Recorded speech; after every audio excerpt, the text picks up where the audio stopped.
and it gives us lineup flexibility. Obviously, we could put him back in left or right field at any time. The thought that we could play him at second base is good, and creates the depth kind of that we need, because if there's one area that depth's been something that we've had to pay attention to, it's been with infielders, and again being deliberate in who you go about getting in the portal, like we did with Michael and Ben Napolt.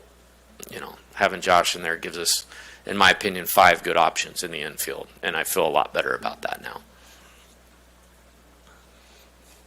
Yeah, right over here. You mentioned, just kind of building off that question a little bit, just positional versatility with guys like Josh and then Jake Brown, Brady Neal, Hayden Travinski, all seeing different positions. How deliberate was that as a position as a whole, just to kind of get a number of guys action at different spots this offseason so they can provide you that versatility, and what are the benefits you could see for that during the 2024 season? Well, the benefit was we knew we needed to improve the pitching staff, and so we did that. And so when you're recruiting more pitching, investing in more pitching, in terms of scholarships, the number on that position player side goes down in terms of guys ready to step in and win an SEC game. So the fact that they can do multiple things really helps. You mentioned the catchers with Brady. I have no problem throwing Brady second base, third base, left field, right field as just a ball player. Hayden, we'll see a lot of time with DH at bats. There's no question about that. I think he'll be one of the most dangerous hitters in college baseball this year, and we're working hard to keep him healthy and in position to do that. Alex is probably exclusively a catcher. Jake Brown can play all 3 outfield spots, can play first base, and it helps a lot, especially with maybe the construction of this roster in terms of where we sit today.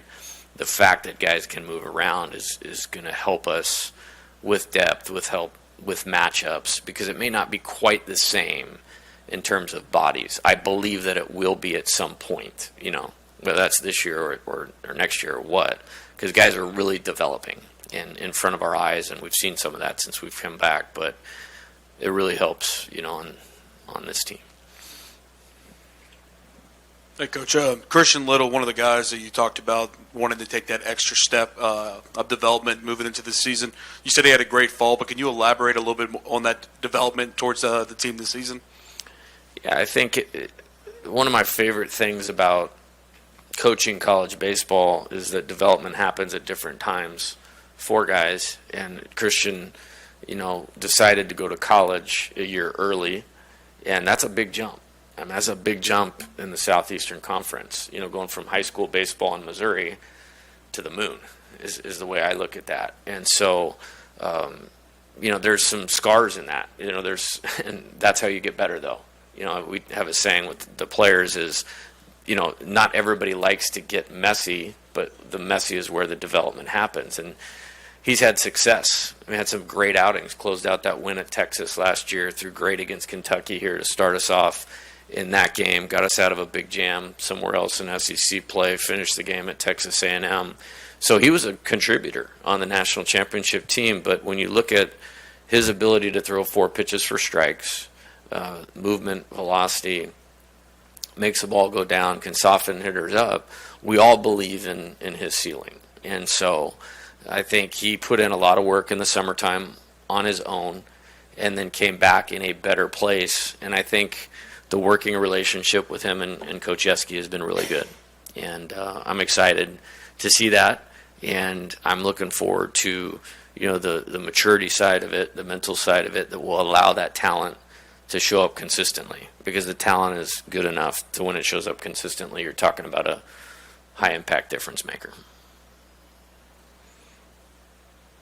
Here, you mentioned the conviction of knowing that you have the right guys in the building on a staff-wise. Are there specific examples that you could maybe elaborate on that you saw this fall, where it's maybe some feedback from the players or the coaches saying, hey, this is the right guys? Yeah, for sure. Happy to. And looking at, the guys that were here last year, Jamie Tutko as an example. There's one person that stands next to me in the dugout, and I trust Jamie with my life, and the amount of work that he and I and the rest of our staff put in from a scouting standpoint to make sound in-game decisions super important. And, he came to me in September and was like, he felt like he's had a few like aha moments in terms of what we need to do with certain players, and doing some additional research. So, we just won 54 games in a national championship, and you got an important staff member going like, I'm trying to get better. So that's an example of that.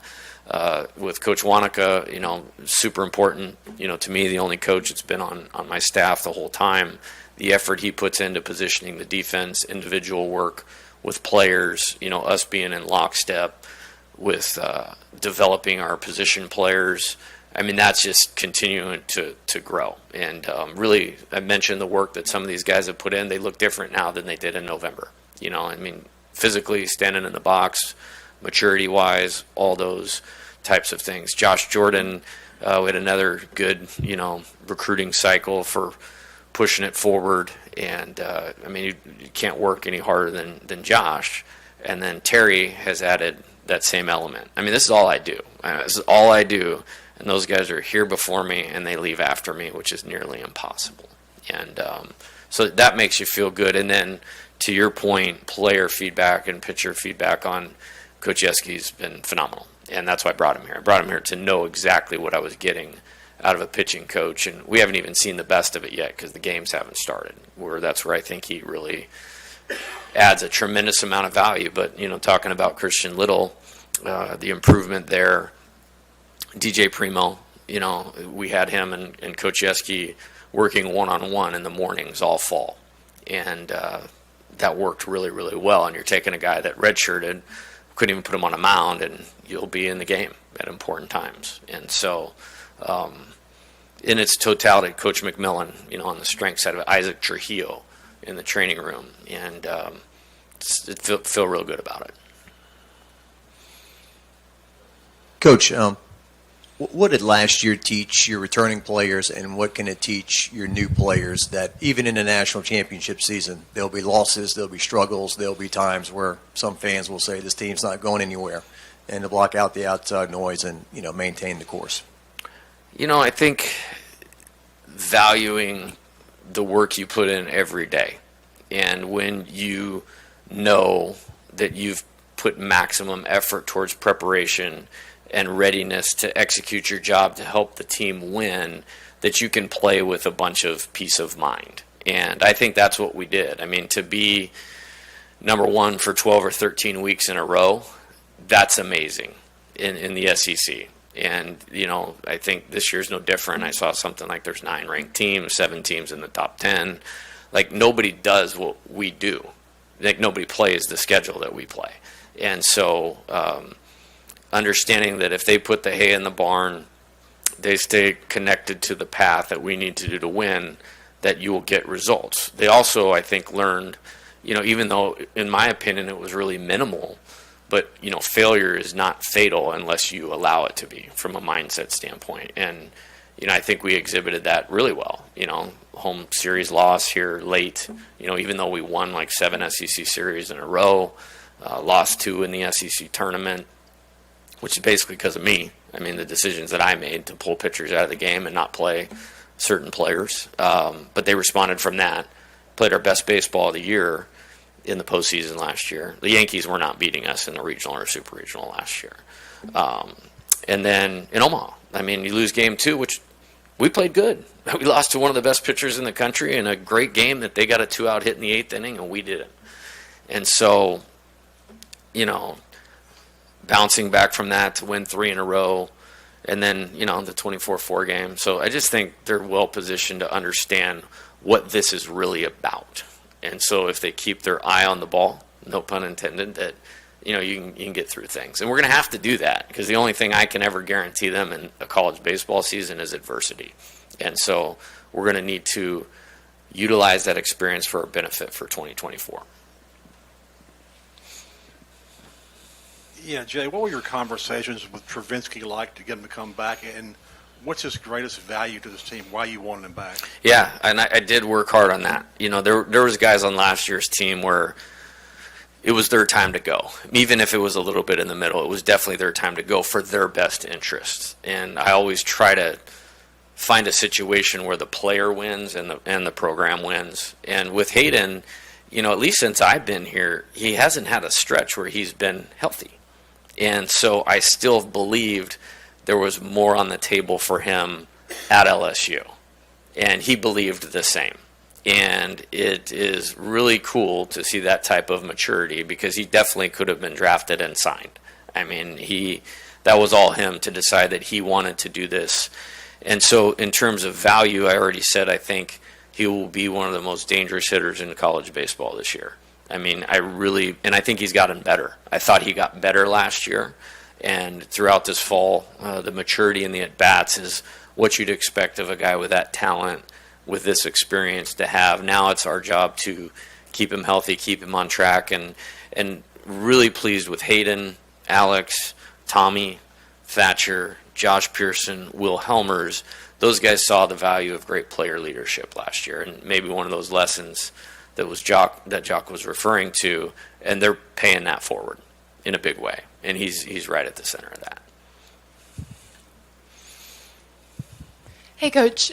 Brady Neal obviously contributed in a really, really big way last season, for the better part of the season, before his injury.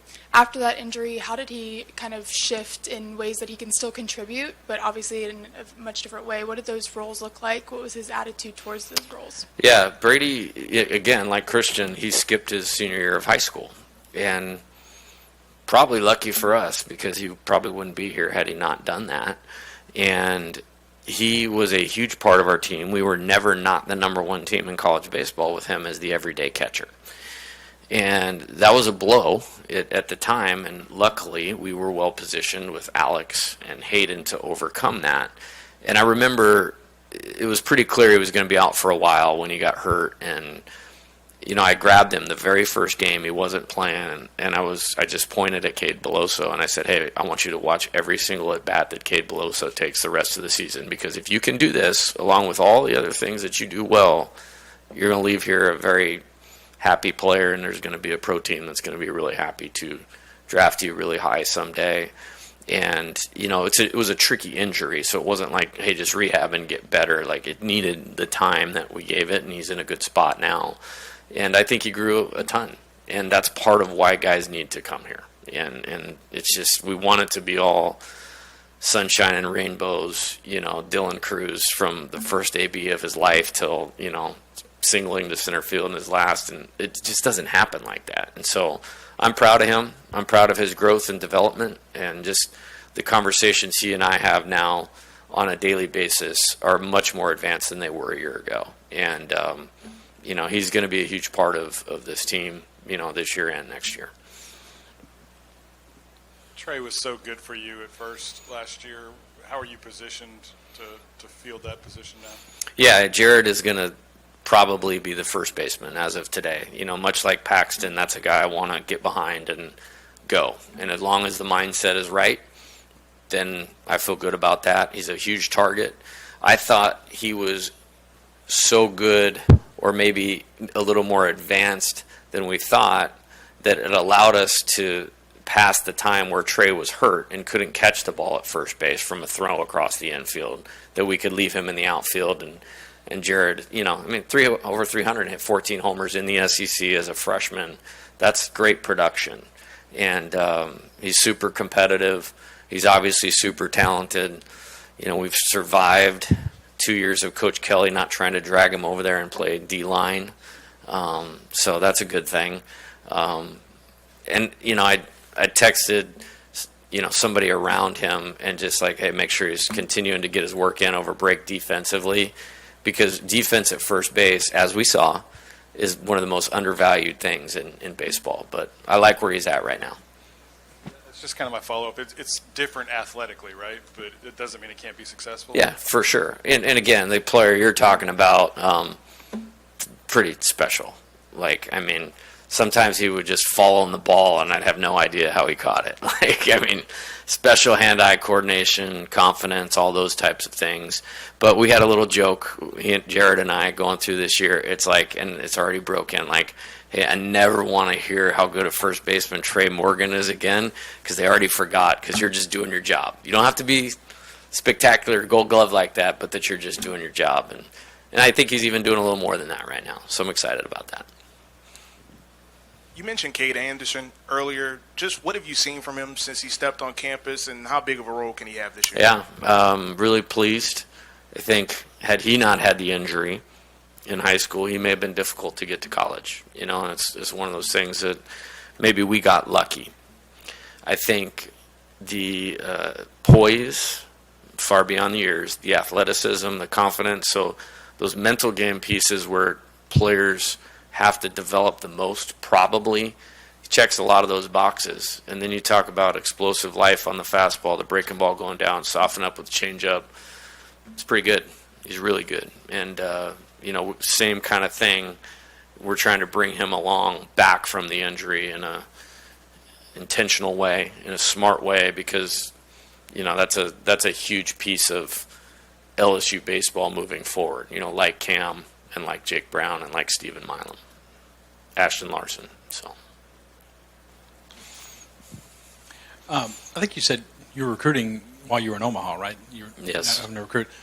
I was wondering how long did you allow yourself to celebrate the championship? And obviously everyone talks about you win a championship. It's easy to want to take a breath and enjoy it a little bit, but how have you tried to have the mindset of, as you said, attacking, and how are you trying to translate that to the team? Okay, that was a lot, Scott. That's okay. No, it's all good. Definitely work needed to be done in Omaha, and I'm very proud of what we accomplished while we were there. We got Michael Braswell, we got Justin Lohr, and we got Kate Woods, all while we were in Omaha, and we were setting the table for Luke Holman, Gage Jump, and Mac Bingham. And so I feel like we executed that really well. As far as time off and enjoying, this is interesting. I tried not to go to bed on the Monday night after we won. I made it till about 4:40. And then the next day we flew home, and that was great, the flight, and got back. And then, it was just like, hey, there's a few things like I need to do. Like nobody was worried about us getting our appropriate time to celebrate. So I remember doing some things the next day. Celebration was phenomenal. But then Thursday and Friday we had individual meetings with the team, and got on a plane Saturday morning. And it was fun seeing a few of our supporters at the BTR airport going like, what are you doing? It's like, trying to do it again. And went out and saw Luke Holman, that day. And so that was kind of the timeline on that. I think as far as your question, which that's where my focus is at, is, honoring the process of how we roll, for lack of a better way to say it. And I'm really pleased with the players right now. There is just a attitude about we need to go about this a certain way, to try to keep our seat at the table, or make our seat at the table, because we have a great schedule, we have great challenges. It's another up year for the SEC. Everybody's getting twice as many players as we are in the portal, and so there's some challenges, but how they're going about attacking those challenges has been really positive. There's no complacency, and just this thought that there's a need to accomplish something for them. Last year it was, we need to want to get back to the top. Again, one step at a time, but program hadn't been to Omaha in 6 years. And then now it's about them creating their own legacy. Not easy to do. This is the best program in college baseball. There's only one time in the 2000s have been to Omaha back to back. So that tells you how hard it is. And so if it's that hard to have any chance to create their own legacy, it's going to require their undivided attention. And so we've celebrated appropriately, and when the season's over, and people want to still celebrate 2023, it's great. But for now, this just requires our full attention. And that's how we try to do it all the time, so I don't think it's that big a shift. Zeb Ruddell obviously was a guy who redshirted last season. What has he sort of done, I guess, over the last 8-9 months to sort of prove that he could be a guy who could help you guys out this season? Yeah, Zeb had used his time well last year while he was redshirting. He added some strength. He went out to summer ball, had a really good summer. Cal Ripken League for the Bethesda Big Train. Had a good fall, played well in the outside games. And, I love his work ethic. I love his toughness. Again, he is an exact type of person that we need and want in the program. Understood, the situation last year. And it's a competitive situation again this year, but there's at-bats for him to get. And he's one of those guys that early returns in terms of how he looks today is better than how he looked in the fall. And I wouldn't expect anything less because of the work ethic and the character of the person. And we're trying to give him a really specific template, as we do all the players, of where we need them to get to make the best impact on the team. I think he's definitely doing that. Hey, Coach, back in the back again. Back to Tuco. You mentioned him earlier. Tuco, excuse me. I'm assuming you know about the situation with the gentleman helping his mom in the airport, and he was watching LSU tickets. Yeah. What does that say about his character? Yeah, he's a 10. Yeah, that's one of the most important people in my life. There's probably 5 of them. Jamie's on that list, but that's classic him, and everybody's like, whoa, what a cool story, and this and that. I see it every day. So it is a cool story, but I'm not surprised just because that's how he is. Hey, Coach, in the back here. What are some of the unique things that Tommy brings to this team, and what are you hoping that he could add to his game this season? Yeah. What is wrong with you people? It took us however many minutes to get to the best hitter in college baseball. Good job. He's special, dude. I mean, just the competitive nature is second to none. When he steps in the batter's box, it's something else. And obviously we saw that to the tune of whatever it was, 105 RBIs. And it wasn't just 105 RBIs. It was always when we needed it. You know what I mean? And just the drive to be as good as he possibly can be, the intent behind that, and it served him well. I mean, surgery right after Omaha on his shoulder, missed the entire fall, but kept his body in a great spot, took an exceptional step in leadership, during that time, and super proud of Tommy for that. And then, has rehabbed in a way where he's ready to go. And you wouldn't know that he didn't take an at-bat for 6 months, the way he looks right now. And so I'm proud of him for that. So just complete is, again, the word that I would use, and super excited about him being here this year again. Coach, the role that you see for Gavin, do you see anytime middle infield kind of thing, or is it Gavin Guidry, the pitcher? And what have you seen in terms of the development of Gavin this year and through the fall on the mound? Yeah, he's going to mainly focus on pitching. With that being said, he's such a good athlete that when you trickle down the roster for SEC play, I have no problem putting him in to play defense, run, step up to the bat, execute something. But we're going to put the focus on pitching because I don't want to say we didn't throw him into pitching. We built him up to pitch last year, but he didn't pitch in the fall last year. And the load that he took on throughout the season, we did not have him pitch in the fall. We went back to the position player thing, and so kind of slowly built him up again.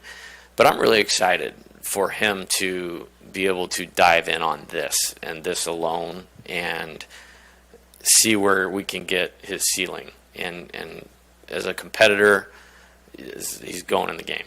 I mean, that's just how I feel. Like when he's on the mound, I feel like you're going to win. And there's a lot of guys on this staff that I feel that way about. So I think there's some untapped potential by focusing on that, but we're not abandoning the potential to contribute on the two-way thing. We're just going to put more focus on the pitching for his benefit. What were your first thoughts when you heard Michael Braswell was going to be leaving South Carolina, and how important is it that he came to LSU? Yeah. So my first thoughts was he went in the transfer portal, and I yelled at Josh, get me his number, yesterday. And so he did, and we called him, and he's like, hey, Coach, we had just beaten Kentucky in the Super Regional. And if you remember, Game 2, that was a game like Jordan made like 3 ridiculous plays. Like ridiculous, like Major League Baseball caliber plays. And I remember being happy we're going to Omaha, but the way my brain works, like, man, it's going to be hard to replace, that caliber of defense. And so I was talking to Michael, who was excited to hear from us.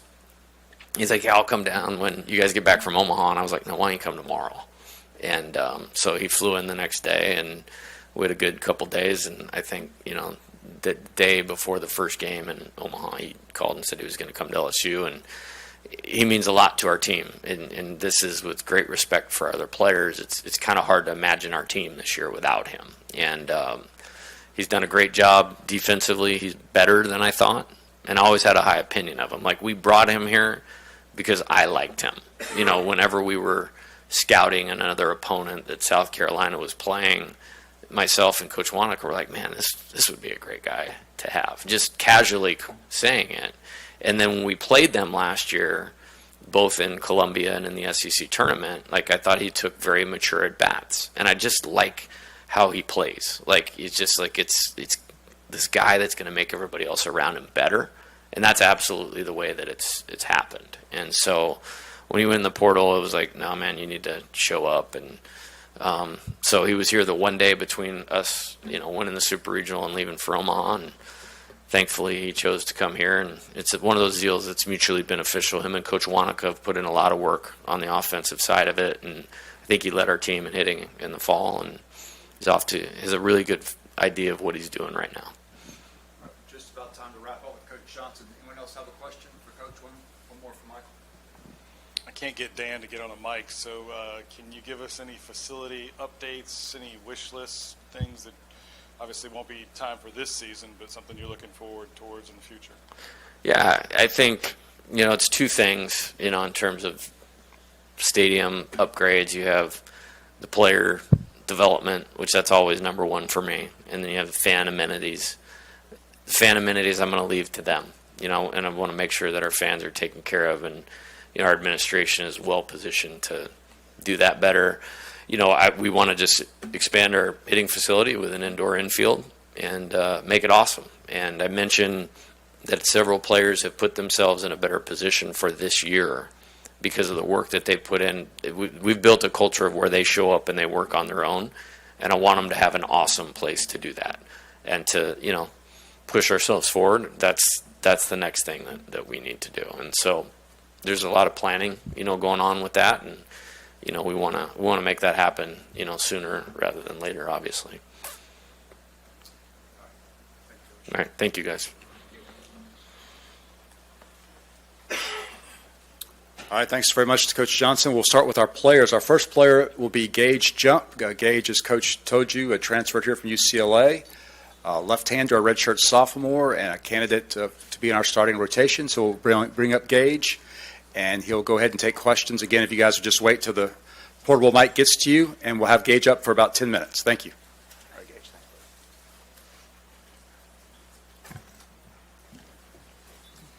Gage, right here in the middle. Coach talked about, some of the feedback that he had gotten from players just about having the right staff in there. What's been your experience, especially with Coach Yeski and just some of these guys that you've been able to kind of grow and learn throughout the fall and now getting ready for the season? Yeah, Coach Yeski, he's kind of in the middle of an old school coach and the new age coach. So with the technology and then kind of, some of the old school ideas, I like the mix that he gives us. And at the end of the day, our job's to get outs and preserve the lead that our hitters are going to score, our hitters are going to hit. And with him, it's all about being in good counts, attacking early, and then being able to finish and playing to your strengths. So I think, the way he teaches us these things, it's very helpful. And, every single one of the pitchers on our staff has elite talent and strengths. So just making that more consistent, a lot better, and just using it more. So Coach Yeski's been huge. Yeah. Gage, when you hit the portal, Jay talked about the relationship y'all had when he was recruiting you while he was at Arizona. Why come here? And then the second question is, how are you in terms of coming back health-wise? Mm-hmm. Yeah. I just wanted to be in the SEC. The Pac, I didn't see I didn't really like the way it was going. And I don't have a long track record in college. I think I only have 16, 17 innings. And Coach Johnson, I've known him since high school. He's known my brother, so we kind of had that relationship already. And LSU, I mean, it's the best place in the world to play baseball. So I was super pumped to be able to be here. I'm grateful for that. And my arm, after Tommy John, I'm feeling really good. I think it's been 17, 18 months. And usually 18 to 21 is kind of when you're full go. There's no issues, so I'm feeling really good. Gage, right here. You mentioned you only had 16 or 17 innings under your belt in college. Just, maybe just kind of describe your game to some of us who maybe aren't familiar with it, and just kind of what your strengths are and what you're hoping to maybe accomplish this year now that you're fully healthy. Yeah, I'm a 4-pitch guy: fastball, curveball, slider, changeup. I'd like to say I'm very aggressive, and with Coach Yeski, the idea of suffocating the zone and playing to our strengths is basically putting pressure on the hitter. I'm just really happy to be pitching with the talent that we have on this team, and I'm really excited for season. Obviously, Thatcher Hurd is another fellow UCLA transfer. What kind of relationship do you have with him, and what kind of factor did he play in for you in terms of coming here? Yeah, I'm Thatcher. I've known him since I was at UCLA. He's extremely talented. He's a very aggressive pitcher. And yeah, I'm super pumped to be pitching alongside him, and really happy that he's here and I'm here, and we both can pitch together. So yeah, it's huge.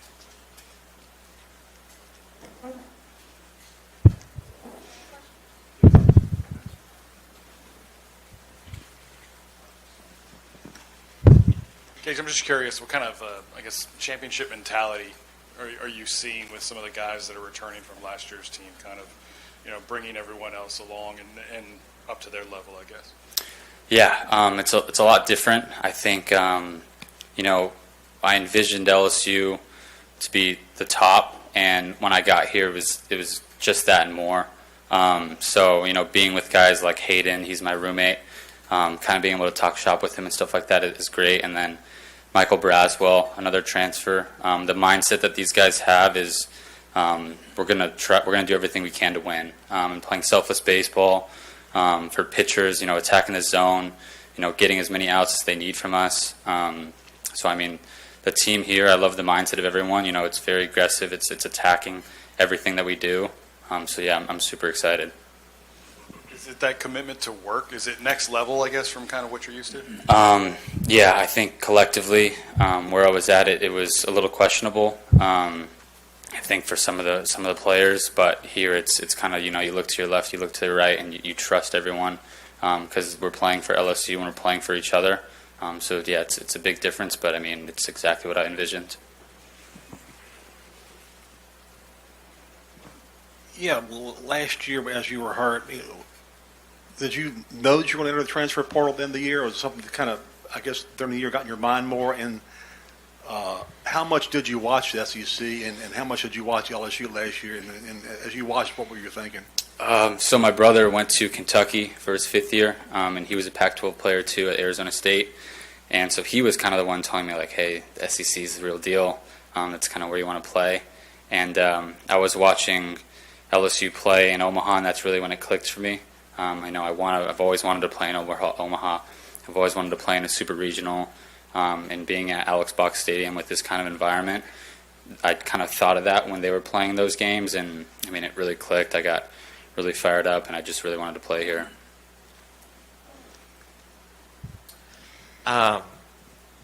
So Gage, let me double check something really quick. So you've been out for a while, right? Mm-hmm. Like a year and a half or so. Like, what kind of rust have you needed to sort of, polish off in that time that you've been out? Rust, I don't know about rust, but just kind of staying the course. I think for Tommy John, it's very long and monotonous, and the PT gets a little boring sometimes. And last year, it was not fun just sitting in the dugout doing nothing. But now that I'm able to pitch, it's go time, and I'm super excited. It's been a long journey, but I'm really happy to be wearing this jersey and being at Alex Box Stadium. What are some things that you've seen from Tommy since you've been here that you think lead him to being such a successful hitter? Yeah, Tommy, it's tough to get out. He's got a good swing. He's very aggressive. I think the biggest thing is, if you throw a good pitch, he'll still hit it. So with him, it's pretty difficult. Very aggressive. I think he's a leader for our team, so I'm super excited to play for him.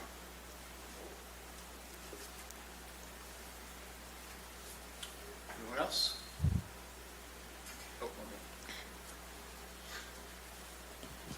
I saw you pitch in the fall a little bit, and it seemed like you were getting more comfortable coming back from that injury. Did you kind of get that feeling as you were throwing some more innings? Yeah, I think especially at UCLA, there's not a ton of fans. And when we went to McNeese and played Lafayette, it was a lot different. But I think just, being in that small situation with, I don't know how many fans it was, but for me it was a lot. But it was very exciting, and I think people kind of talk about pressure, and I think if you can embrace it and take it as a privilege, it'll benefit you. So, yeah, I think with this kind of atmosphere, it's different than what I'm used to, but then again, I've been trying to embrace it, and it's more fun like that. Thank you, Gage. Thank you. All right, next we'll have Tommy White. Tommy, junior third baseman, his second year at LSU. As Coach alluded to, he led the nation in RBI last year with 105 and was named a first-team All-American. So we'll bring Tommy up, and he'll take your questions. Tommy, everybody remembers last year it was Tommy White and Dylan Cruz. Those are the top two bats you have to stop if you want to beat LSU. My question is, who are some of the players that have stepped up to try to team up with Tommy White that you've seen, so it's Tommy White and these specific players? Yeah, our whole lineup. Every single guy that's going to be out there can do exactly what was done last year. I know it was Tommy White and Dylan for a lot of it, but it was not bad at all last year. Beloso, Dugas, all those guys, we just got on base and everybody cashed in. So I think it's going to be the same thing this year. Everybody's going to contribute, and we'll be good for that. Tommy, right here, Coach mentioned kind of you and some other guys, choosing to stay and kind of, so saying you wanted to kind of move forward, obviously, as leaders. What have you seen maybe from that group of guys, and personally for you, where you feel like you've grown to be a leader for this team? Yeah, I had to come back. This is my home. I have one more year here. And, just being that older guy now, part of the team, we got a really young team with a lot of talent. Just showing them how LSU runs and how LSU works and the standard that we have here, so we can leave it in better hands than we found it. Hey, Tommy. One, how are you doing after post-surgery? And then secondly, is there anything, maybe something we don't see, is there anything or what can you do to help elevate your game to get you all to where you're back where you want to be? So surgery went well. It's awesome. I think so. Last year, opening day, popped out, and it popped out probably 20 times throughout the year. So I was popped out in the dog pile. So it was definitely a struggle throughout the year and something I had to play through. So I'm excited to finally play healthy. I was battling adversity all last year, and now that we're finally healed up and fixed up, it should be fun. Yeah, I think for myself, just narrowing my zone, swinging at pitches that I can drive only. I tend to be a really, really aggressive hitter. I'm not going to lose that aggressiveness, but just be a little more selective.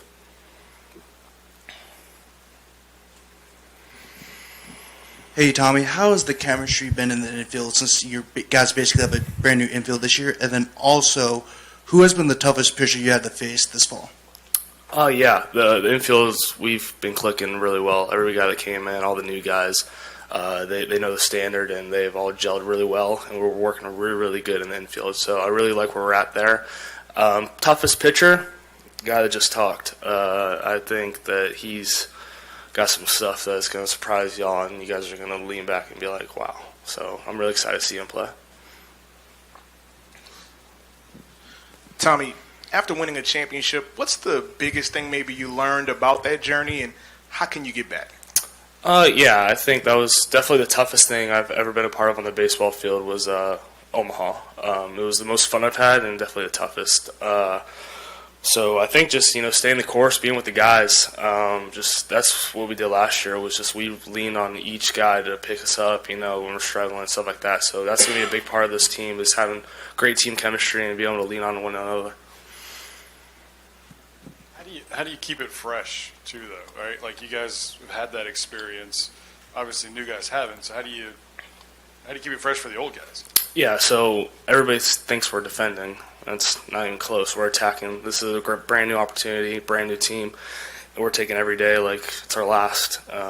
So I'm excited. I don't really think about last year now. I'm just excited to get back there and attack each pitch, every out, and be a fun season. How's Bear doing over at first? Good. Yeah, I really like where he's at. He's awesome. I mean, he played a lot there last year. Having Trey there, Trey's definitely the best defensive first baseman that college baseball has seen. But Bear's really, really good. So, he's going to be great for us, and he's going to do a lot with the stick, too. Just kind of building on that a little bit. Ethan Fry, Paxton Kling, Jared Jones, Brady Neal is just kind of the core young group that really got a chance to watch and see what it takes to win that championship last year. Just what have you seen from guys like that are back for their second year and how impactful they're going to have to be for this season? Maturity. They've matured like no other. I think they kind of got the memo during the season last year of how this place is run and everything, and they've showed a great example for the younger guys that came in. So I think that was a big part of it, is just maturity and how they know college now. Tommy, obviously you were out for the fall, so what did you sort of learn about yourself, the team, your own game while you were sitting out for so long? I definitely found out that I love baseball more than I thought I did. It being taken away from me, it was definitely the hardest thing having to watch. I've never been in that situation before, having to watch baseball. I've been always out there playing.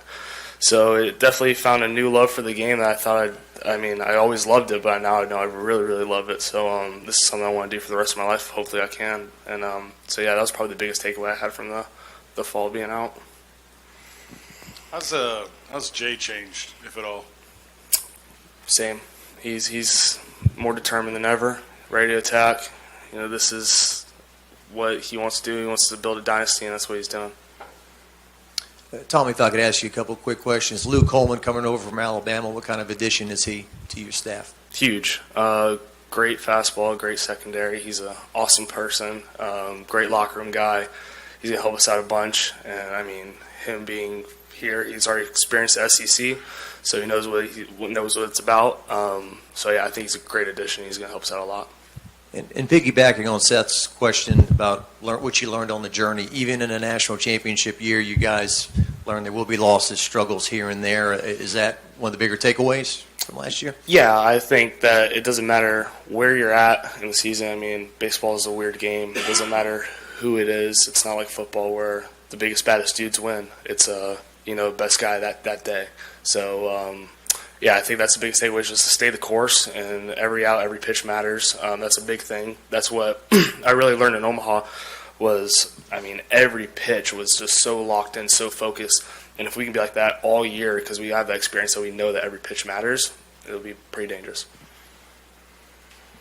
What's the plan for you over the next few weeks, just to get up to speed again and try to catch up in terms of at bats and swings and all that sort of stuff? So I'm hitting every inning. Jay has me in there every single inning. So I had 7 at bats yesterday. So I'm doing a bunch to get back to where I was. It's a lot of at bats, but I'm curious about Josh Pearson and how his development has come at second base. He's trying to move into that spot. What have you noticed from him growth wise? Yeah, he's a really good second baseman. I've not expected that, but he's doing what he can do. He's holding his own, and he's going to be a great addition over there, and he's going to play there for a while, and he's going to do his best. And I think it's Gold Glove material. He makes all the routine plays, makes all the diving plays too. So he's something that surprised me a little bit. But I was the one that told him that he told me he came in as a second baseman, and then they put him in the outfield. I said, you need to tell Jay that you can play second base because we need a second baseman. And he took that role, and he's not looked back. And you wouldn't think that he played any other position. I was wondering if you've heard from a lot of fans to tell you where they were when they were watching the Wake Forest game, and what they were doing, and whether they were in Omaha or here or wherever. And I wonder if you have a favorite story. I don't know if I have a favorite. I think the coolest thing I saw the video of somebody took the video of me hitting the walk-off, and it was like all the parent section reaction. That was the coolest thing I've seen. It was how cheerful and how joyful. And then, watching all of our guys come out of the dugout, it brings a tear to my eye. And it was awesome, special moment. But yeah, that was probably the coolest thing. Hey, Tom. A lot of people talk about your leadership, how you're one of the guys that commands the team. What is your leadership style? I like to lead by example if I can. I will be vocal if possible, but I just try to do what's right and, just lead by example and show them how it is by not really talking or anything. But, yeah, that's just how I am. That's how Dylan was, and I just watched Dylan all last year and just tried to copy his style because, dude's the greatest to do it. You were talking about the home run. I think you saw the kids that dressed up as you as hot for Halloween. Yeah. What'd you think about that? I think it's awesome. I definitely have a unique look on the field, and for kids to embrace that, it warms my heart. It's awesome. That's why I do it. You said earlier, over here, sorry. You said earlier that all last season you were dealing with adversity, your shoulder, and still being regarded as one of, if not the best hitter in college baseball. What do you think your ceiling is now, being fully healthy? I'm not really looking at any numbers or anything. I'm just looking at wins. If I can help the team win that day, I did my job. If I'm 0 for 4, 0 for 5, if I'm 5 for 5, doesn't matter. As long as we get the W at the end of the day, I did my job. Anything else for Tommy? Thanks, guys. All right, next we'll bring up Josh Pearson. Josh is in his third year at LSU out of West Monroe. Of course, played left field last year and has been working at second base this year. So Josh will come up and take your questions. What's up, guys?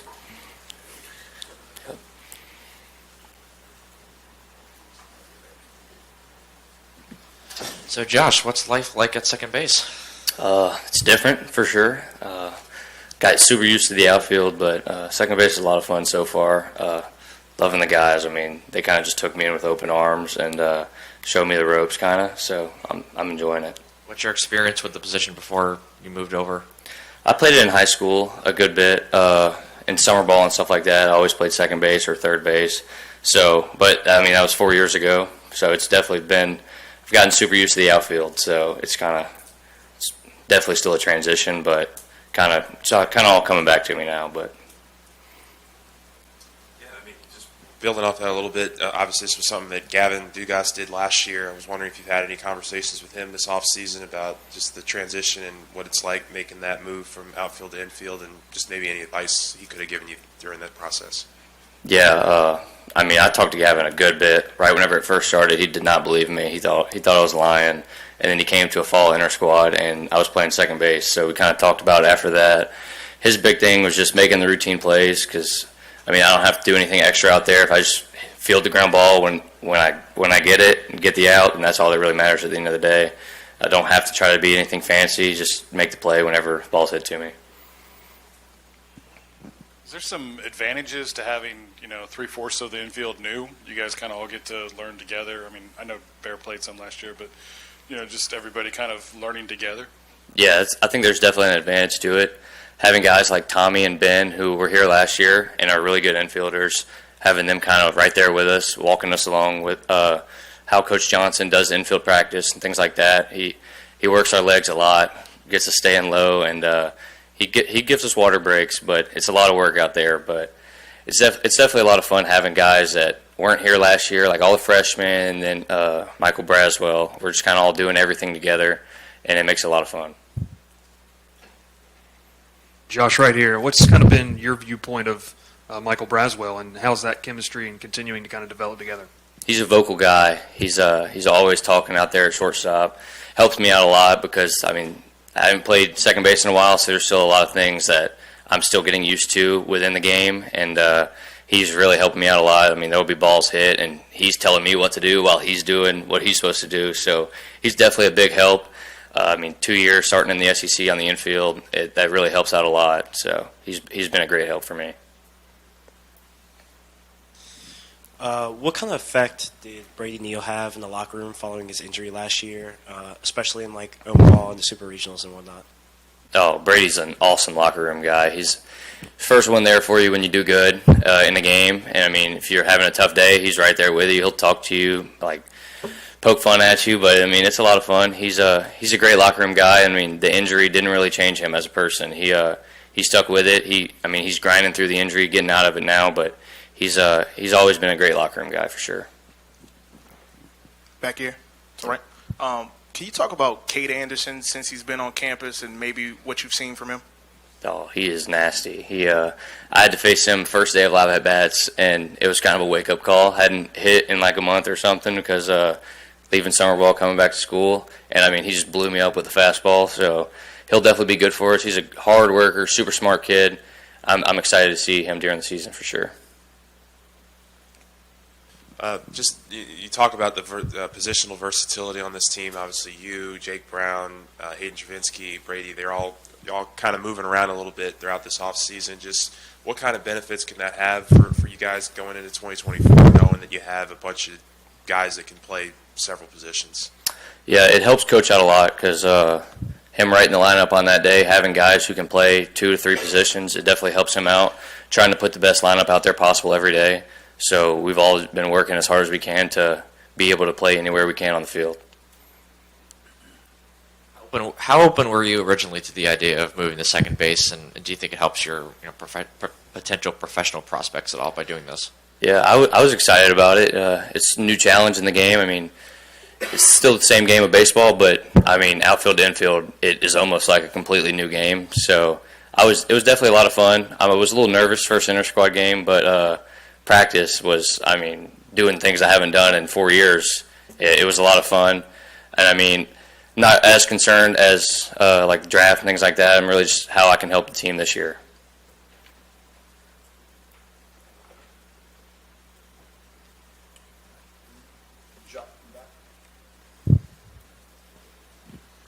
Josh, we're reliving a few moments in here. Tommy talking about his home run. Since that catch you made, how much have you heard about it? And after the game, you acted like it's no big deal. I just made a catch. But how is it taking on new life? At the time, in the game, I didn't really think much of it. I expected myself to make that catch, so it wasn't. I didn't think like I did anything crazy or anything like that. But going back home, they gave me the key to the city for the catch. So it was definitely. I was like, wow, like that was kind of a thing we practice every single day. So I mean, it was awesome, but we expect to make plays like that for our pitchers who are working hard. So I mean, I'm trying to do it again this year. Your teammates say you have no pulse, that you don't get very high or low. Do you bring that calming presence to the team as a leader, do you think? Or? I try to stay grounded wherever I'm at. If I'm having a tough day, if I'm having a really good day, try to be the same person throughout everything. And I feel like that really helps me. No matter what can be presented my way, it'll help me stay where I'm at and be prepared. Do you get anything cool with the key to the city? Can you get in anywhere? I haven't found anything I can unlock with it yet, but it's pretty cool. I have it hanging in my room right now, so I like it a lot. What's it going to take, I guess, for the guys that have been here to kind of, hit the reset button and pull the guys that haven't along with them? Yeah, that's been kind of our motto this fall, is that we're not defending the national championship or anything like that. We're attacking this new year. Guys, we've kind of flushed it. We talk about, I don't think Coach Johnson celebrated last year's national championship. He's got back to work, got a new roster built for this year, and we're all super excited, and we're ready to do it again.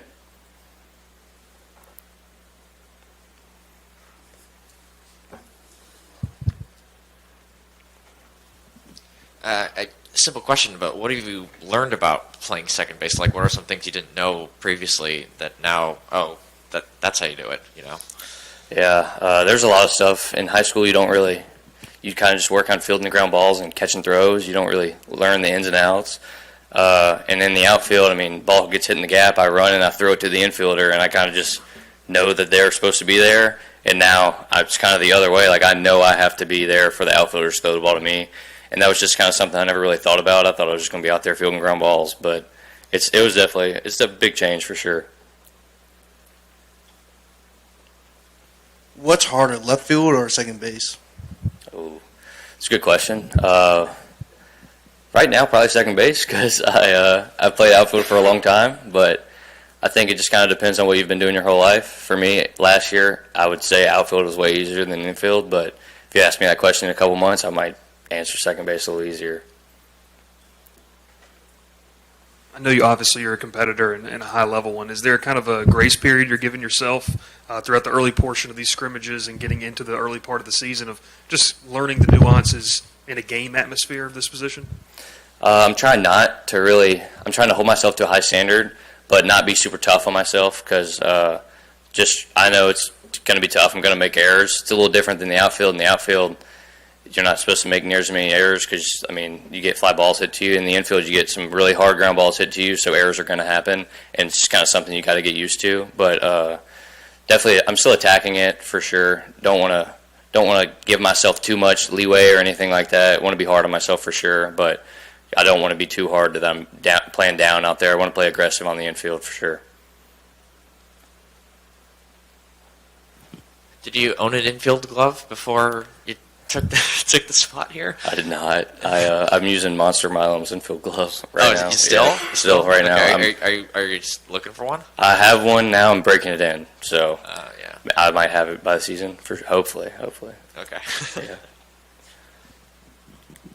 Anything else for Josh? All right, thank you, Josh. Yep, thank you. All right, next up we'll bring up first baseman Jared Jones. Jared is a sophomore, and as Coach mentioned, had a tremendous freshman year. He was a freshman All-American and freshman All-SEC player, and returning this year at first base. Jared Jones.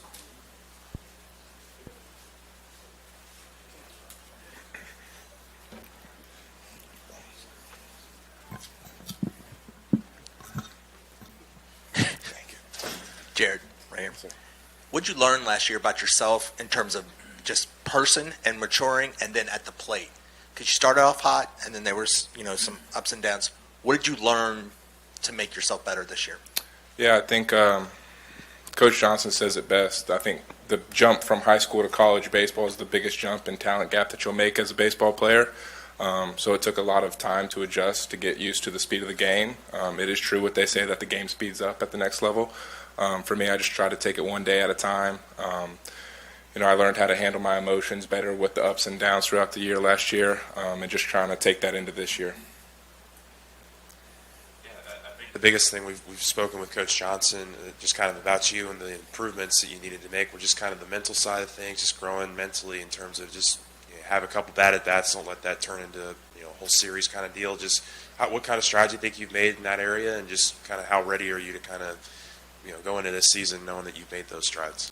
Yeah, I'm extremely excited to get into this year. I think I've made a great strides as far as that is concerned. That's something that I've had sit-down meetings with Coach Johnson in his office talking about my mental game and just how can I keep improving it. It's never going to be a finished product. I'm still, probably going to get upset at times or get frustrated, but just kind of stay the course and take things one pitch at a time.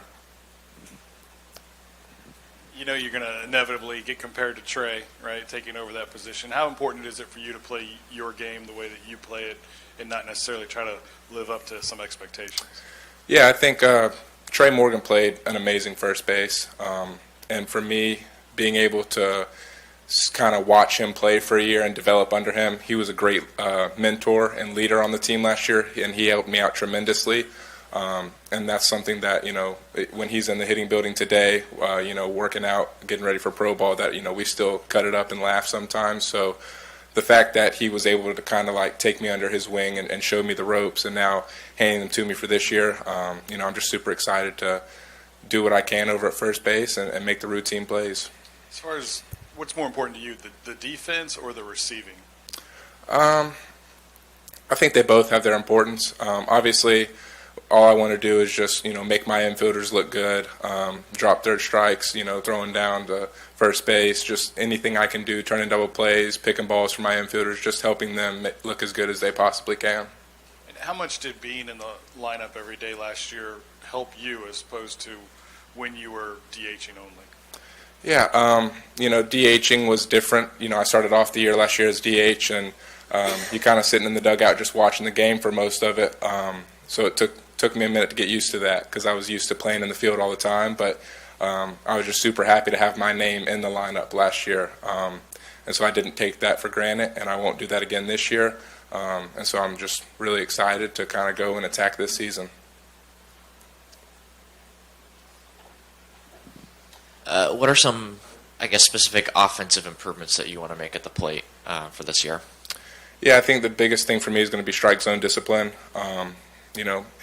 Swinging at pitches that I know I can hit well, and kind of laying off everything else, especially early on in the count. Just getting my pitch and doing damage with it.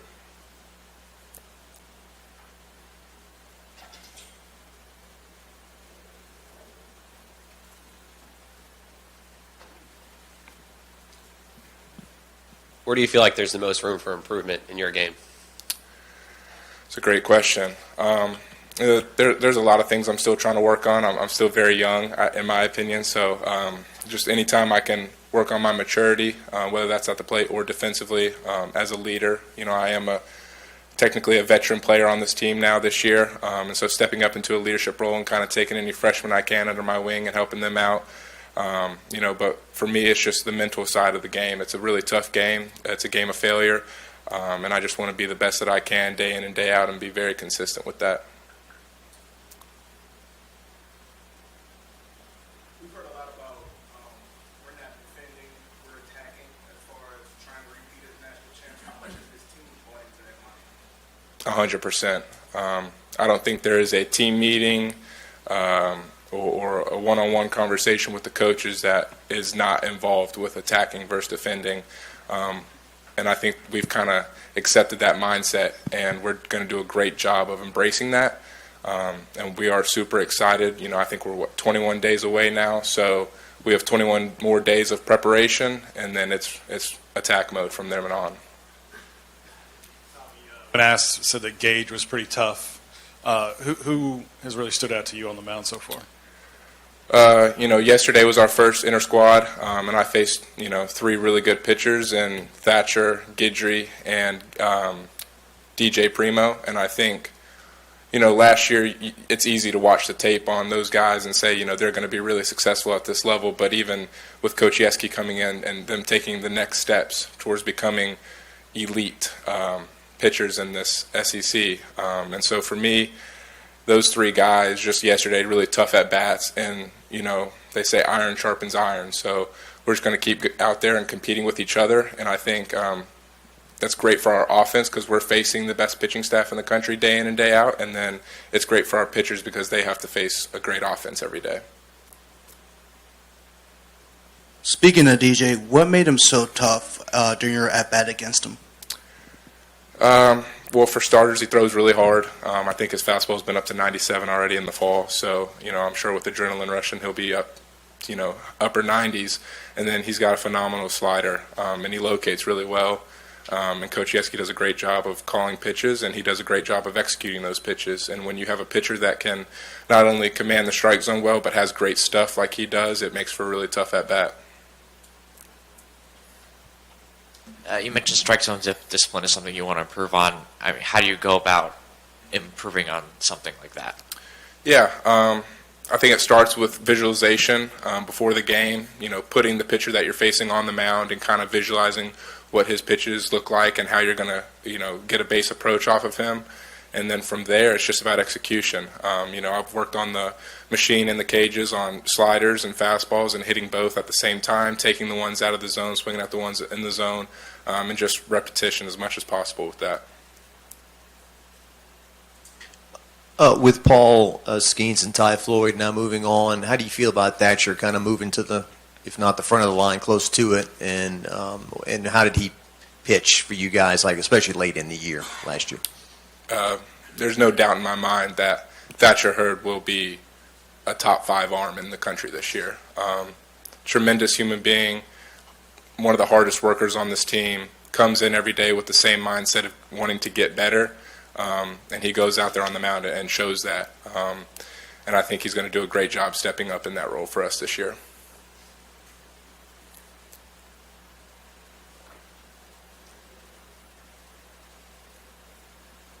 Good. Thank you. Thank you.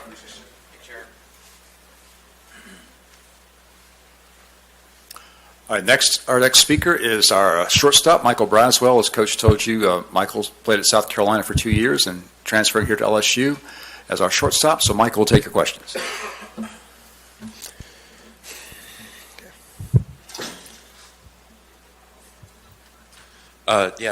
Coach Johnson pretty much just told us one of the very first calls he made was when he saw your name enter the portal was to you. Just what was it about LSU and Coach Johnson that made you want to come play here? And just, I guess, how excited are you to get started?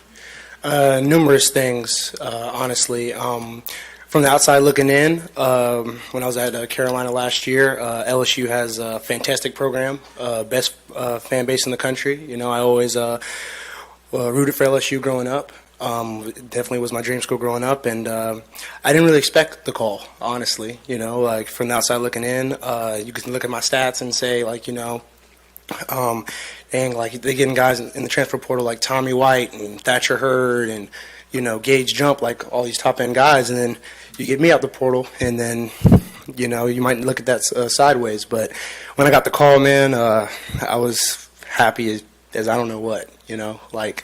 I mean, I tell people all the time this, and this is a true story. You ask my dad. I got the call, and I teared up on the phone. I cried, man, because I never thought I'd have the opportunity to play at a program like this. And the selling point really was just, you know, hitting development, right? And Coach Johnson told me, he talked to me and said that, look, we think you have the base pieces to be a really good hitter, and with our development, we could take you to the next level. And put my trust and faith in him and to get me better, and it's going well so far.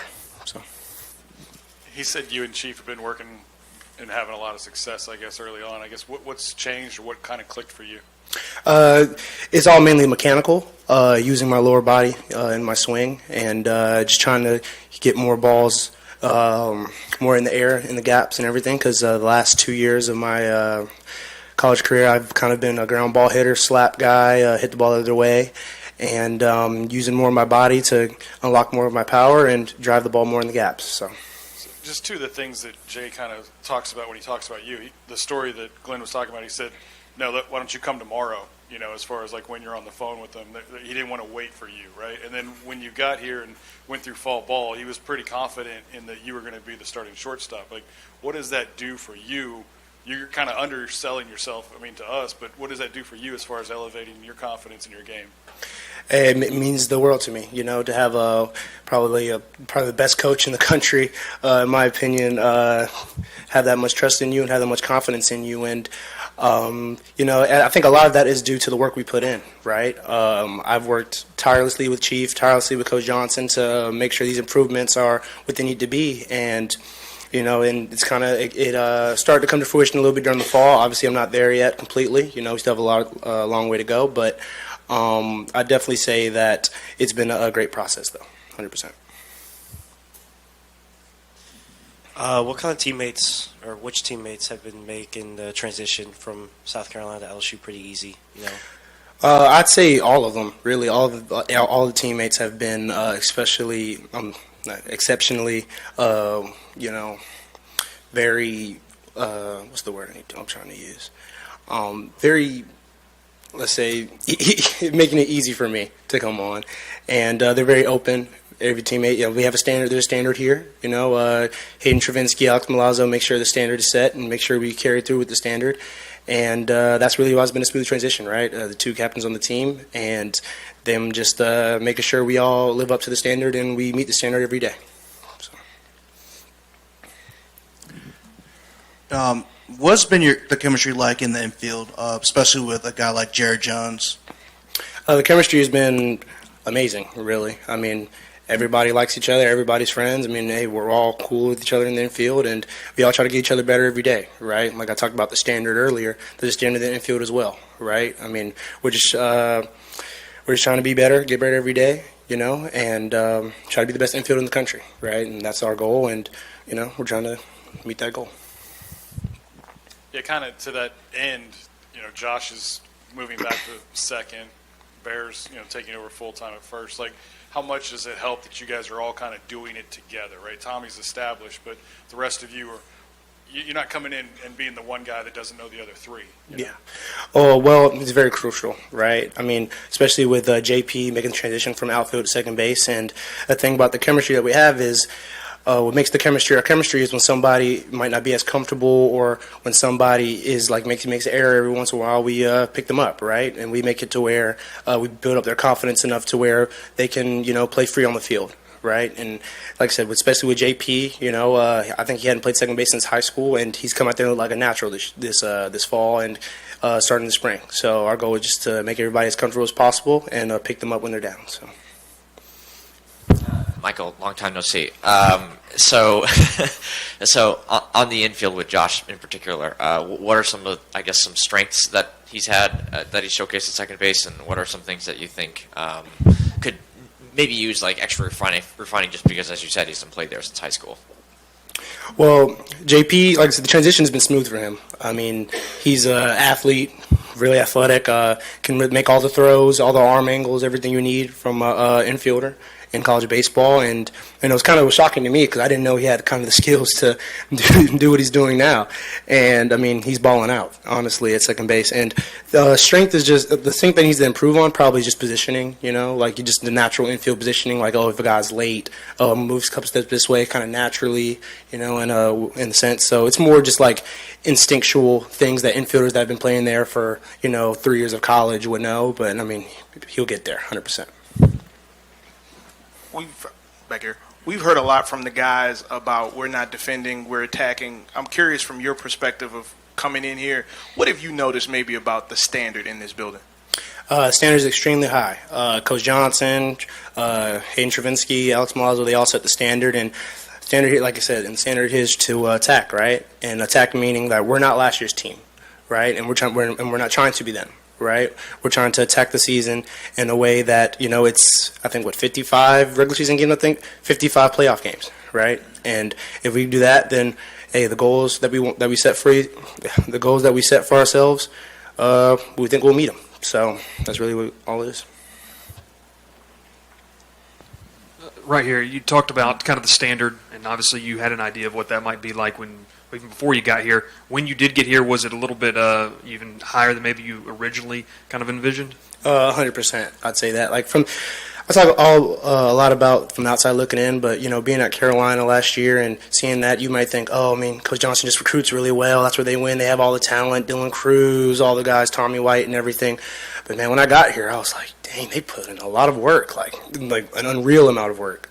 Our practice schedules are very defined, very detailed, and we put in uber amounts of work, man. It's insane. But it definitely was an adjustment at first. Got to really hone in on the recovery part of it and everything. But Coach Johnson puts us in the best position to be successful, and we work hard to mirror that. So, kind of sticking here in the back, kind of sticking here with the standard. You're watching two teams from the league make it to the top of the top. Obviously, LSU coming out on top. What were your thoughts during that time? Well, at that time, I was committed to LSU, so I was rooting for them very much in Omaha. And it was just cool, being able to say that I'm going to be at a program that won a national championship the year before. Not many people can say that, and very few people can say that, honestly. And I definitely was rooting for them in Omaha, obviously because of the timing of when I committed, but 100% rooting for them.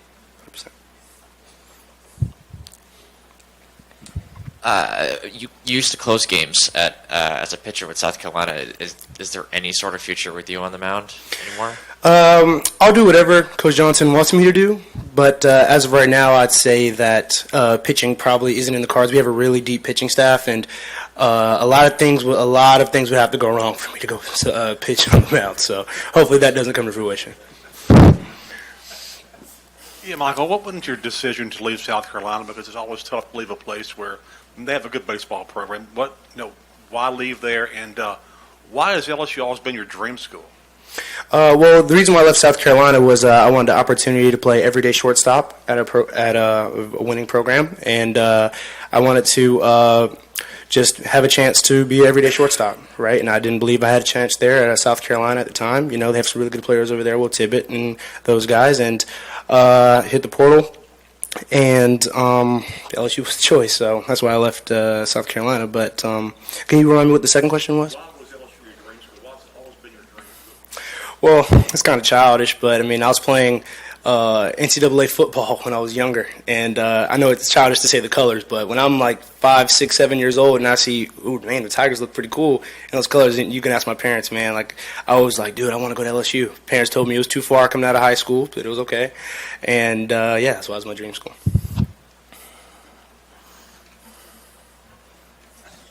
You said earlier you're kind of like you used to be a slap grounder kind of hitter, but earlier Jay Johnson said that you've really improved and you're one of the best hitters in the fall scrimmages and stuff like that. Would you say that you attribute your improvement more towards strength and coaching in that, or do you think you've come a long way as a player? Definitely a lot of it is due to coaching, right? Like, I mean, I believe that Coach Wanaka and Coach Johnson are the best hitting coaches in the country, and just the amount of work they put into me and time and effort they put into me really boded well to the fall and really helped me as a player as well. So definitely the coaches, 100%.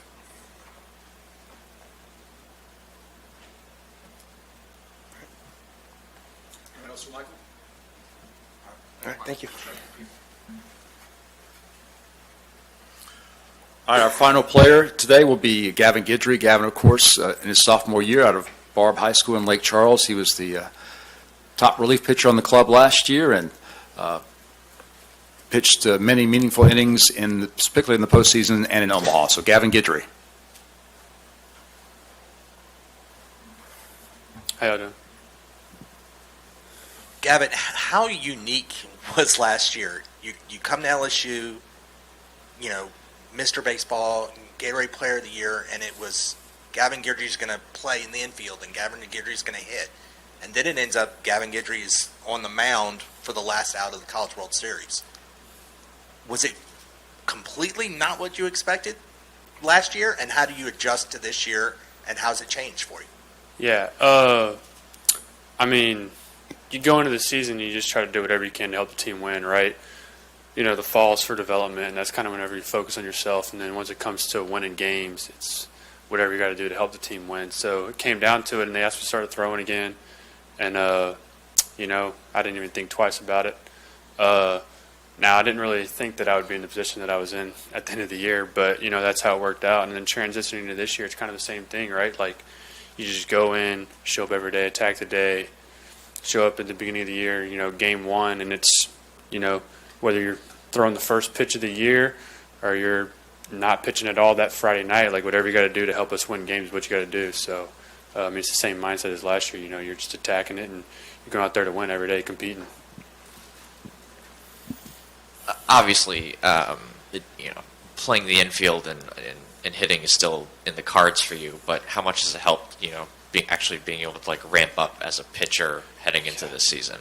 Yeah, it's been really good. Coach Yeski and Coach Johnson have done a really good job with me this year on, you know, giving my arm the time that it needs to build up and, you know, just putting myself in the best position to, you know, be the best me. So, I mean, it's been really good, the process of development and going through it the right way. And then now it's kind of slowing down and focusing on the pitching side and getting a little bit more rest, letting my body recover more. So, hopefully I can extend a little bit more, you know, go through the lineup once or twice, maybe, you know, see where it goes, and then ultimately just showing up and competing. Hey, Gavin, one of the performances that stick out to me is putting a bow on the Super Regional over Kentucky. What do you make, piggybacking off the first question, what do you make of your performance on the back half of the season, or the postseason, rather? Yeah. I mean, I would say that it wasn't just me. It was really the whole staff. You know, we really came together after the SEC tournament and put a lot of the pieces of the puzzle together, and things just started to fit and right. And we kind of, I don't know if it would say like find our identity, but we just kind of figured a lot of things out late in the year. And, I mean, it paid off. You know, you would rather have your best stuff at the end of the year than you would, you know, middle of the year. You know, whenever games matter, we showed up and, you know, ultimately that's why you do everything that you do throughout the year is whenever the games matter, you show up and you have your best stuff. So it was really cool. Yeah, I mean, you obviously came in here maybe with one vision of how you were going to contribute to this team and ended up being another. Just how comfortable are you with the fact that maybe your future is in pitching and maybe not with fielding and hitting? Just how's that kind of gone through your mind mentally throughout the last several months?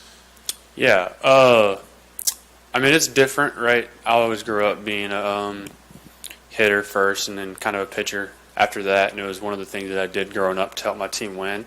Not necessarily what I wanted to do in the future, but I mean, God has a plan for everything, right? Like, you don't control the timing of things and how it works out. It's completely out of your control. So I would say just kind of trusting everything and just having faith in Him that He's putting you in the right positions for things to work out, and you just control what you can control. Showing up every day, attacking the day. Attacking my routine, recovering, taking care of all the stuff that I can take care of and just kind of leave it in His hands. Tell me about this year's staff. Just what are you seeing in them early? Yeah, there's a lot to see. I mean, top to bottom, there's guys that can go out. You have lefties, you have righties, you have, big spin guys, you have changeup guys, you have guys who can sink the ball, you have guys who can carry the ball, guys throwing 100, I mean, everything you could possibly imagine whenever you're building the pitching staff. But I'd say the really thing that it boils down to is just us going out there and executing pitches, right? Competing, knowing how to get guys out. And, throughout the fall, the younger guys, the guys that came back in, the guys that are out of the transfer portal really did that really well. I was super impressed with the freshman class, Cam Johnson and Cade Anderson and all of those guys on the mound to, really just go in there and compete and throw strikes and trust their stuff. So it's really big. Gavin, Coach talked about, just knowing that he had the right guys in the building, both on the roster and in the staff. Obviously, Coach Yeski's been a big addition for you. What has your experience been like with him? And are there several examples maybe that you could share where you guys were able to get together and kind of maybe unlock something even more for your growth as a pitcher? Yeah. Coach Yeski's amazing. He's the perfect balance between, the modern technology and being able to understand all that kind of stuff, but staying old school with mentality and, mindset and ultimately favoring, just being a competitor. He really favors getting guys out over, like, the analytics stuff, Numbers don't lie. And when you go out there and you're going to do your job, throw strikes, get guys out, it doesn't really matter what the analytics say if it's working out. But I would say the one thing that he's really helped me with is starting to develop a lot of confidence in my fastball again. It's something that just kind of weathered away a little bit throughout the year last year just from not using it as much. But, him showing me that he has a ton of confidence in my fastball and that he's not going to just pigeonhole me to just throwing only breaking balls and that be the only way for me to get guys out. And so we've really worked really hard on that throughout the fall and then coming into the spring inter-squads and me pitching, throwing a ton of fastballs. Yesterday, I pitched through 2 innings and probably threw like 75, 80% fastballs. Just him kind of forcing me to go in there and locate the fastball and compete with that pitch. I think is going to be really big for me. You mentioned Cade Anderson. What have you seen from him so far? And being in that position last year, like, how have you maybe tried to help him in his transition to college baseball? Yeah. I played with him on Team USA whenever he was going from his sophomore to junior year, and I was going from my junior to senior year, so he was playing a year up. And, he's always had electric stuff, right? I think Coach Johnson said this in a press conference or an interview or something a week ago or two, but if he wouldn't have got Tommy John, I don't know if he would have ended up here, right? Like, it was one of those things where it was a blessing in disguise, as far as for LSU fans, because he's going to be an elite pitcher here for 2 or 3 years, however long he's here. He's going to pitch at a very high level here. He has a ton of confidence in his stuff, a ton of comfortability to just go in there, throw the ball over the plate, compete in the zone. And then he has 3 pitches he can throw for a strike whenever he wants them. So, it's pretty special. What was it like as a true freshman to step in and be part of the experience from mid-February to late June and witness it all? And what did you learn walking away from it? You've always been described as a guy who's not wide-eyed about anything, but were there moments where, like, whoa, I'm out here at the World Series or whatever? Man, I would say, first off, an amazing opportunity that I didn't think that I was going to get going into the season, right? But I don't think that there was ever a time that I was kind of brought back or just kind of in awe. But I mean, every time I went out there, I was grateful for the opportunity to go out there and compete. You know, not many freshmen get to pitch on the level that I got, and not many freshmen get that opportunity. And he trusted me to get the job done, so it didn't go unnoticed as far as the opportunity that I was getting. But I wouldn't say that I was, you know, brought back or in awe really ever, but just extremely grateful and humble to get the opportunities. I think you're like the last guy that we're going to talk to today, and like none of us have asked about the catchers, but they're both the team captains, right? Like, what do they mean to this team? Yeah. I mean, they're almost part of the pitching staff, right? Like, those guys, they're around us every day. I'm around the catchers just as much as I am the other pitchers. But, I mean, Milazzo and Travinski and Brady and those guys really what make us go, right? They provide a ton of confidence in us, you know, seeing them work hard day in and day out. And, you know, it's something that we can just really go out there and trust, right? We see them every single day in the cages, working on their receiving, working on their blocking, you know, catching all of our bullpens, getting beat up for us. And, I mean, it's something that you can really get behind whenever you're out there competing, just trusting them. So, it's really important. Obviously, your concentration has been more on pitching, but, like, how much, you know, infield work and hitting have you been trying to mix in there a little bit, you know, just so you stay fresh there at least? Yeah, right now I'm just focusing on pitching, you know, trying to let my body completely reset and get back to full 100%, get my legs all the way underneath me, try to put a little bit more weight on before the season starts, get a little more strength. And then, you know, if ever something takes place where, you know, I need to start hitting and taking ground balls or doing anything that I need to do to help us win, you know, that's definitely still on the table. But as far as it right now, it's just pitching for me. What can you tell us about the growth of guys who came in the same time at you but didn't get to pitch last year, as in DJ and Aiden? How have you kind of seen them grow as pitchers over the offseason? Yeah. Well, DJ was from Louisiana, right? It's a guy that I got to compete against in high school a little bit. And then me and Moffitt played on the same summer ball team. So, I mean, it's guys that I knew had the stuff to, you know, compete here and pitch here. And it's been really cool to watch them, you know, go from last year where, like you said, they didn't get many opportunities. And how, I mean, they're going to be guys that we go to often and out of the pen to help us get out of situations and out of, you know, jams, because their stuff is elite. You know, Moffitt's running up to 100 miles an hour, has 2 elite off-speed pitches. DJ might have the best single pitch on the pitching staff with his slider. It's probably the best pitch on the team. And then his fastball is super hard to pick up. It has a lot of deception there. And then, you know, both of those guys have just really gotten a mentality that they didn't have last year that could be really special for us this year as far as, you know, being a driving force for our success for sure. Is the hair just taller? If the roster says you're 6'2", 178, you're definitely heavier than last year, right? Yeah, a little bit. I got up to like 185. So, yeah, last year I think it said it was 174. I got up to 185. Trying to get to 190 before season, and then try to hold it throughout the year. Yeah, putting weight on for me is very difficult. Some guys don't struggle with it, but I mean, it's something that I have to put a lot of focus on and a lot of attention to every single day. You know, making sure I'm hydrating well, sleeping well. You know, getting 5 or 6 meals in every day to be able to put the weight on and hold the weight.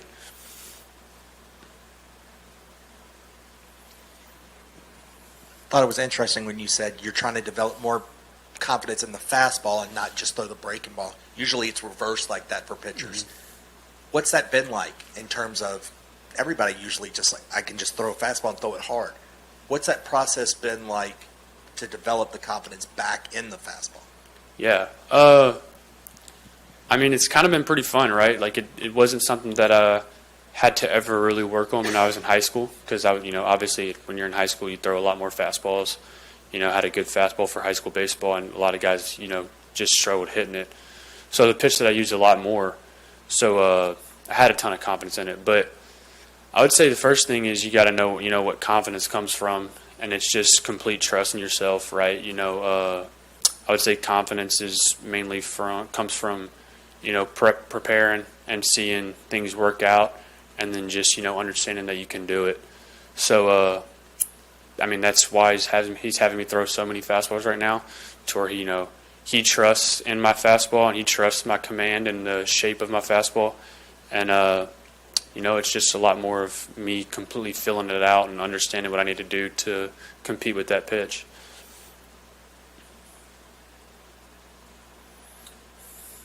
Anyone else? All right. Thank you, Gavin. Thank you. All right, so that will conclude the formal press conference now. I understand that the start of practice has been delayed until about 3:30. So, but you guys are still welcome. I imagine there'll be some guys doing some sort of workouts if you want to shoot some of that, but you're welcome to go on the field. If you would just stay in foul territory on the artificial turf, that would be preferred. Just don't cross the white lines onto the playing surface, obviously, especially when it's wet. So again, they're supposed to start practice formally at 3:30. They're supposed to scrimmage at 5. So again, you're welcome to shoot practice. If you'd like to stay, you can go out there right now and get your stand-ups, whatever you need. But again, just if you'd stay on the artificial turf, that'd be great. Press box is open. You guys are welcome to work up there. You're welcome to stay in here if you want to work. So we'll be around if you need any assistance.